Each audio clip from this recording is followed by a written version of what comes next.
आज की कहानी का शीर्षक है ब्लैक लेवल। आज राजेश का बिस्तर से उठने का बिल्कुल भी मन नहीं था।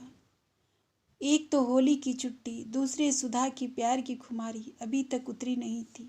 तभी तो रसोई में से सुधा की आवाज़ आई, उठिए जनाब, आज होली का त्यौहार है और चाय भी तैयार है। बालकनी में जाकर देखा तो चाय के 2 कप रखे हैं, पर सुधा नजर नहीं आई। राजेश ने सोचा कि शायद रसोई में से कोई सामान लेने गई होगी।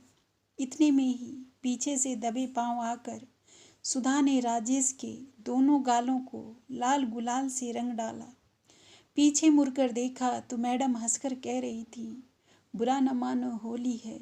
वैसे तो राजेश होली खेलता नहीं था, पर क्योंकि यह उनकी पहली होली थी, इसलिए खिसियानी से हंसकर कहने लगा, होली मुबारक हो सुधा, आओ चाय पीते हैं। सुधा कहने लगी, ऐसे कैसे होली मुबारक? तुमने तो अभी रंग लगाया ही नहीं। राजेश जोर से हंसा और कहने लगा, लगाएंगे लगाएंगे, आराम से लगाएंगे, अभी तो तुम चाय पियो। इतने में ही राजेश के फ़ोन की घंटी बजी। उसके जिगरी दोस्त अविनाश का फ़ोन था। नहीं यार, आज नहीं, फिर कभी सही। आज का दिन तो सुधा की ना, बहुत हिसाब बराबर करना है। राजेश सुधा की तरफ देखकर मुस्कुराते हुए कह रहे थे। यह सुनकर सुधा भी फूली नहीं समा रही थी। क्या ब्लैक लेवल ला रखी है? अच्छा, चलाते हैं 1 घंटे में। ठीक है, ब्लैक लेवल से सेलिब्रेट करते हैं आज की होली। 1 घंटे बाद सुधा और राजेश मोटरसाइकिल से अविनाश के घर पहुंच गए। दरवाज़ा खुलने के साथ ही अविनाश भैया और नीलम भाभी ने दोनों को रंग की बाल्टी से नहला दिया और कहने लगी, पहली होली है और वह भी सूखी सूखी। सब ने मिलकर एक दूसरे को बहुत प्यार से अच्छी भांति काला, पीला, गुलाबी और ना जाने क्या क्या एक दूसरों को दिन भर के लिए पोता। सब लोग बालकनी में बैठे, जहां नीलम भाभी ने नाश्ता लगाया हुआ था।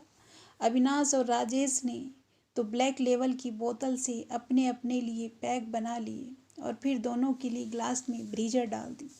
थोड़ी देर में हम सब पर होली का सुरूर चढ़ने लगा। होली के गीत गाए और जमकर नाचे, समय का पता ही नहीं लगा। अविनाश भैया कहने लगे, तुम लोग आज मत जाओ, पर राजेश को न जाने घर जाने की क्या जिद सवार थी। सुधा को भी लगा कि राजेश ने कुछ ज़्यादा पी ली है, पर यह सोचकर कि कहीं गुस्सा ना हो जाए, चुप रह गई।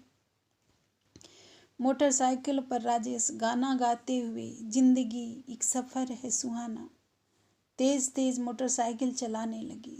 धड़ाम धड़ाम की आवाज़ सुधा के कानों में पड़ी और जब आंख खुली तो देखा वह अस्पताल के बिस्तर पर थी। होश आते ही सबसे पहले सुधा ने पूछा, राजेश कहाँ है? फिर जब उसने अपनी मम्मी, डैडी, अविनाश भैया और नीलम भाभी को रोते हुए देखा तो उसको सब समझ में आ गया। सुधा फिर से चीखी, राजेश कहाँ है? और फिर बेहोश हो गई। सुधा की खुशियों पर सदा के लिए ब्लैक लेवल लग गया, ग्रहण की तरह।